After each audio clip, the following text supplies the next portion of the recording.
The krait does not rush. It does not warn. It does not need to. In the warm, quiet nights of Asia, while villages sleep and forests exhale the heat of the day, this snake moves with a calm that borders on invisible. It is not large, not aggressive, not dramatic in its presence. Yet few animals on Earth carry a reputation as lethal or as misunderstood. The danger of the krait lies not in what it does, but in what it does not do. It does not hiss loudly. It does not strike repeatedly. It does not announce its power. It simply exists, and that is enough. Belonging to the genus bungarus, kraits are part of the elapid family, a lineage that includes cobras, mambas, and coral snakes. Evolution shaped them toward specialization rather than display. While many venomous snakes rely on intimidation, the krait evolved into a predator of certainty. Its venom is among the most potent neurotoxins known, capable of shutting down the nervous system with ruthless efficiency. Yet the delivery is subtle, often painless, sometimes unnoticed until it is too late. This paradox defines the krait's place in nature, a lethal animal that survives by avoiding attention. The physical form of the krait reflects this strategy. Its body is slender, cylindrical, and smooth, allowing it to move silently through grass, soil, and human dwellings alike. The scales are glossy, often arranged in stark black and white or dark blue and cream bands that appear almost artificial under moonlight. This high contrast pattern is not meant to threaten, but to disappear. In darkness, the alternating colors break up the outline of the body, confusing perception rather than attracting it. The head of the krait is small, barely distinct from the neck, a feature that reduces visual cues of danger. The eyes are modest, reflecting its nocturnal lifestyle. Vision is secondary. Like many snakes, the krait reads the world through vibration, chemical signals, and heat, constructing a map of its surroundings that does not rely on light. This allows it to move confidently in total darkness, where its prey is least prepared. Evolutionarily, kraits diverged into a niche defined by timing. They are almost exclusively nocturnal, remaining hidden during the day in burrows, termite mounds, rock crevices, or abandoned human structures. This schedule reduces competition with diurnal predators and minimizes encounters with larger threats. At night, the balance shifts. Small mammals, reptiles, and other snakes become active, and the krait emerges as a specialist hunter. Diet plays a critical role in shaping its behavior. Unlike many snakes that feed opportunistically, kraits show a strong preference for other snakes. This ophiophagous tendency places them in a unique position within the food web. By preying on other serpents, including venomous species, kraits act as regulators of snake populations. Their immunity or resistance to certain venoms gives them an advantage in these encounters, reinforcing their status as silent controllers of their ecosystem. The act of hunting is efficient and restrained. The krait does not pursue prey aggressively. It follows scent trails, vibration patterns, and subtle movement, closing distance without urgency. When it strikes, the bite is quick and controlled. The fangs, short but effective, deliver venom directly into tissue. There is no prolonged struggle. Often, the prey continues to move for a short time before paralysis sets in. The krait simply waits. Time, once again, is its ally. The venom itself is a masterpiece of biochemical precision. Primarily neurotoxic, it targets the communication between nerves and muscles. Signals fail, muscles weaken, breathing becomes impossible. Unlike venoms that cause immediate pain and tissue damage, krait venom works quietly. Victims may feel little at first, mistaking the bite for something minor. This delay is one of the reasons kraits are responsible for a significant number of fatal snake bites in regions where medical access is limited. Human encounters with kraits are rarely confrontational. Most bites occur at night, when people are asleep. Kraits, attracted by rodents, may enter homes through gaps in walls or floors. A sleeping person may roll over onto the snake, triggering a defensive bite so mild it barely registers. By the time symptoms appear, paralysis may already be advancing. This interaction has shaped the krait's fearsome reputation, branding it as a killer that strikes without warning, even though aggression is not its intent. From the krait's perspective, humans are not prey, not rivals, not targets. They are obstacles, warm and unpredictable, to be avoided whenever possible. The snake's calm demeanor, often interpreted as docility, is actually caution refined over generations. It does not waste energy on threats it does not need to confront. This restraint is not mercy. It is efficiency. Habitat flexibility further contributes to the krait's survival. While forests, grasslands, and agricultural areas form its natural range, kraits adapt readily to human-altered landscapes. Irrigation canals, crop fields, and village outskirts provide shelter and prey. This adaptability blurs the boundary between wild and domestic space, increasing the chance of coexistence and conflict. Despite their lethality, kraits play a stabilizing role in nature. By controlling rodent populations indirectly and limiting other snake species, they help maintain ecological balance. Removing them would not make environments safer, it would make them unstable. Yet fear often drives eradication rather than understanding. Kraits are killed on sight, not because they seek conflict, but because their reputation leaves no room for nuance. What makes the Krait truly remarkable is not its venom alone, but the philosophy of survival it represents. It thrives by remaining unseen, by acting only when necessary, by letting chemistry and time do the work. In a world that often rewards noise and aggression, the Krait proves that silence can be just as powerful. And still, this is only the beginning of its story. To understand the Krait fully, one must step beyond its reputation and into the microscopic battlefield where its true power resides. Venom is not a single substance, but a carefully assembled system, refined over evolutionary time to perform one task with absolute reliability. In the Krait, this system is optimized not for spectacle, but for certainty. The venom's primary components are neurotoxins that interfere directly with synaptic transmission, severing the communication between nerves and muscles. Where other venoms burn, dissolve, or destroy tissue, the Krait's venom simply switches life off, one signal at a time. This efficiency explains why the Krait's bite is often painless. There is no immediate inflammation, no dramatic swelling, no burning sensation. The body does not recognize the threat until control begins to slip.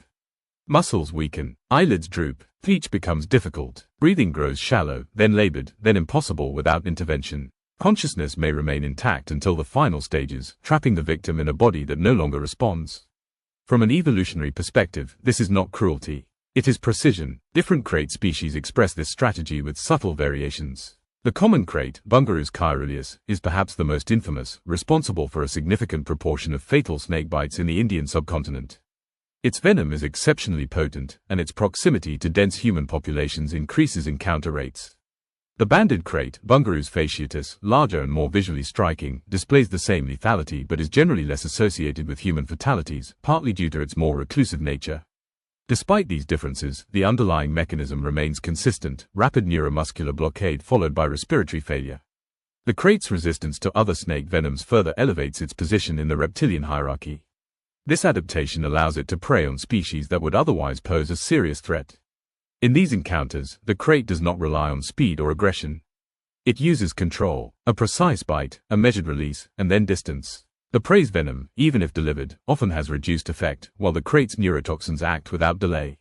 This asymmetry reinforces its role as a regulator rather than a competitor.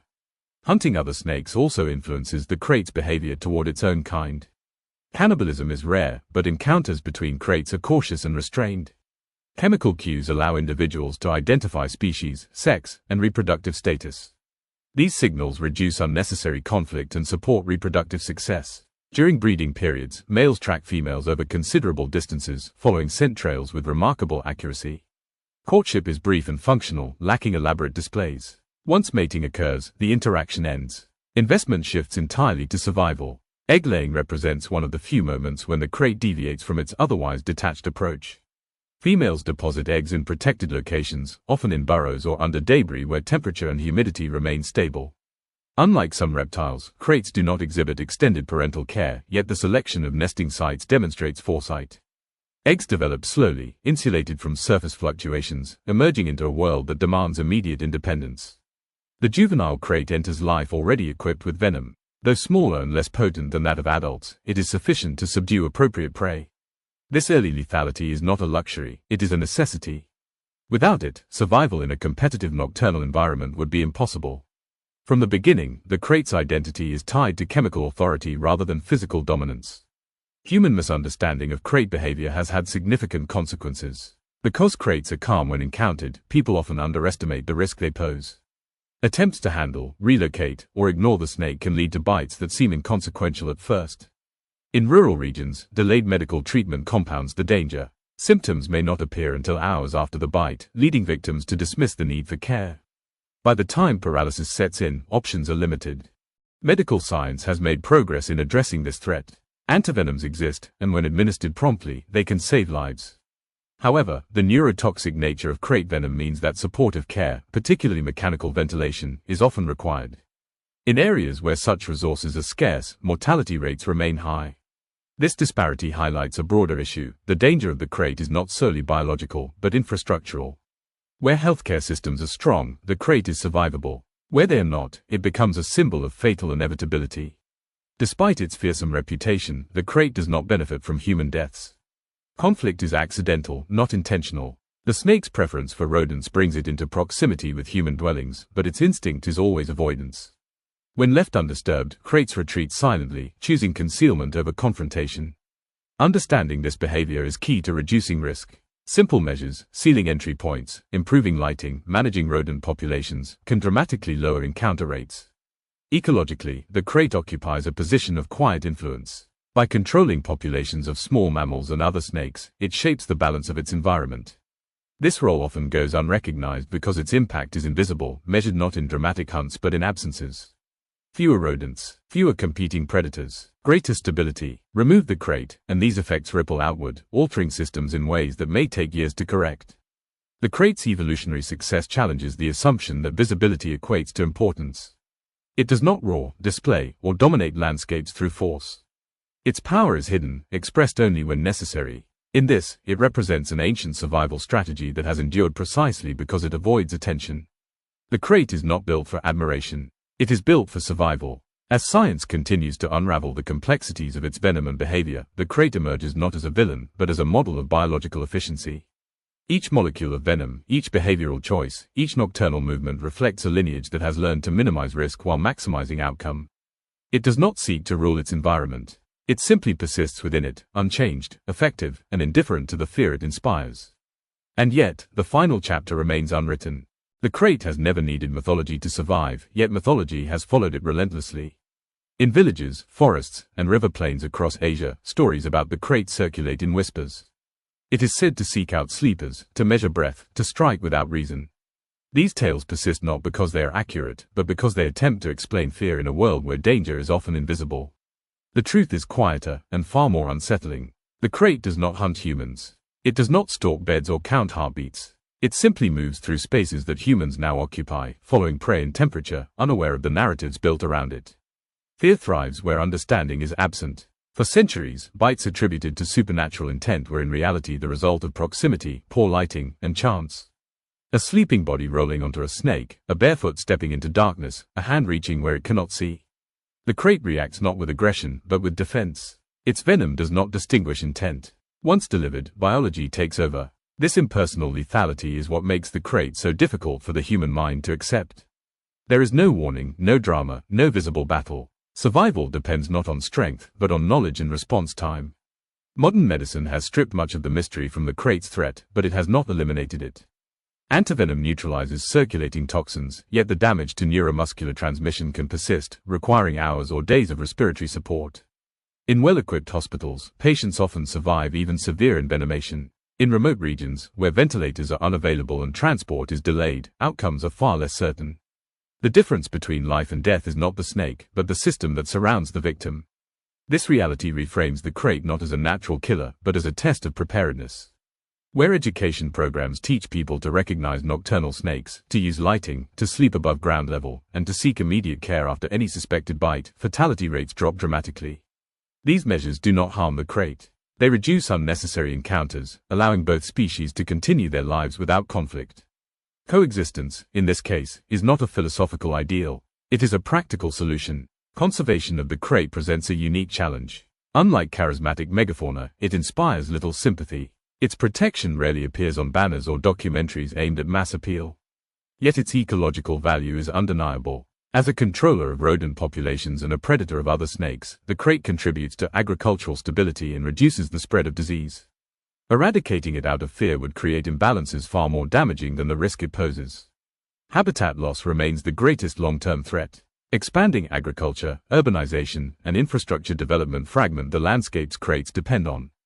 As natural shelters disappear, kraits are forced into closer contact with humans, increasing the likelihood of conflict. Ironically, attempts to remove danger by destroying habitat often intensify it. A displaced krait does not vanish. It relocates, often into spaces humans consider safe. Scientific research continues to uncover layers of complexity in the krait's biology. Its venom, once viewed solely as a weapon, is now studied for medical applications, including potential treatments for neurological disorders. Molecules that can interrupt nerve signaling with such specificity offer insights into pain management, muscle control, and even neurodegenerative disease. In this context, the krait becomes not just a source of danger, but a reservoir of knowledge. The future of the krait will depend on whether humans can accept a form of wildlife that does not conform to comfort or admiration. Unlike animals that inspire awe through size or beauty, the Krait demands respect through understanding. It asks for distance, awareness, and restraint. It does not adapt its behavior to human morality. It does not negotiate. It exists as it always has, guided by instincts that predate civilization. In the darkness where it moves, the Krait remains unchanged. Its body slides across the ground without sound. Its tongue reads the air. Its presence is felt only in retrospect. This invisibility is not a weakness. It is the culmination of an evolutionary strategy that values survival above recognition. When morning comes, and the sun lifts the veil of night, the Krait disappears once more into shelter. Life resumes above ground, unaware of how close it came to interruption. This is the Krait's world, one where danger is not announced, where power is measured in silence, and where survival depends on knowing what cannot be seen. To understand the Krait is to accept an uncomfortable truth.